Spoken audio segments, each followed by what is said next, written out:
Welcome to today's discussion. Let's explore a profound concept from the Sankhya philosophy.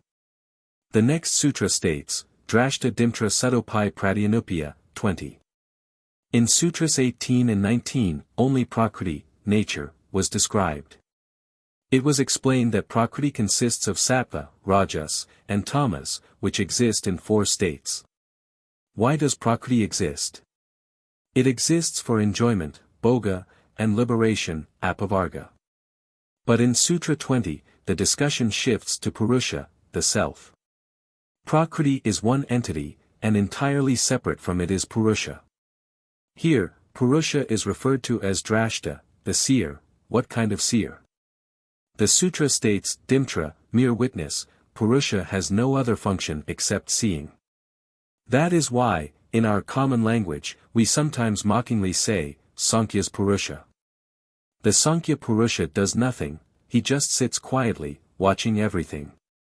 Sri Ramakrishna gave an analogy of a wedding house. Everyone is busy running around, doing work, while the head of the household sits in one place, calmly smoking his tobacco, occasionally nodding when his wife comes by to say something. Only Prakriti is actively engaged in work. Purusha is merely the seer, and this seer alone is pure.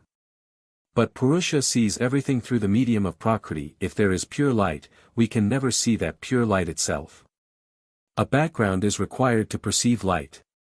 For example, in the morning, when the sun rises in the east, if the western sky is clear, we cannot tell whether there is light or not, because nothing is reflecting it. However, where there are trees or buildings, they become clearly visible.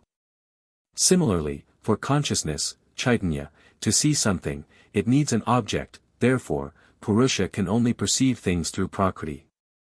Without Prakriti, there is nothing for Purusha to see. Interestingly, Purusha is completely pure, yet he seems to experience emotions like, I am angry, or I am sad. How does this happen? For this, the seers use the analogy of a crystal and a red flower. If a red flower is placed next to a transparent crystal, the crystal appears red. If a blue object is placed nearby, the crystal appears blue. Similarly, when Purusha, the pure consciousness, associates with Prakriti, he mistakenly believes that he is experiencing happiness or sorrow. Everything we do is done by the mind. The mind contains emotions like attachment, aversion, love, and hatred. When we encounter something we like, we feel pleasure. When we encounter something we dislike, we feel displeasure. In both cases, we are forced to act. Either we move towards pleasure or away from displeasure. The pure Purusha or Atman, self, is so closely associated with the mind that he mistakes the mind's experiences as his own. Think about a computer.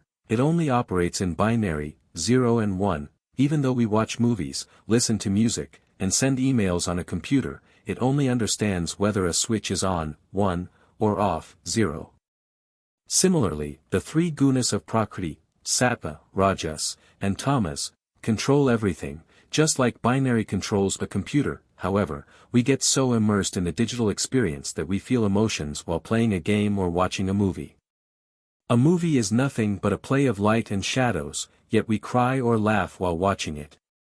Similarly, the pure self, Purusha, gets so entangled with Prakriti's play that he forgets his real nature. He says, I am happy, or I am sad, though in reality, he is merely the witness. Even though Purusha has no real connection to Prakriti, he identifies with it so deeply that he suffers or rejoices along with it. Think about yourself watching a movie, **** you know it's fiction, but you still cry when the hero and heroine separate ***, you even pay money to sit in a theater and experience these emotions. If people can cry over fictional stories, imagine how much attachment a mother has for her child in real life. The deeper the attachment, the stronger the illusion. And so, we see that Purusha and Prakriti remain bound together. But we must ask, who am I really? Am I the changing emotions, or the eternal witness? This is the question Sankhya asks us to explore. If you found this discussion thought-provoking, like and share this video. Let us know your thoughts in the comments. And don't forget to subscribe for more such insights.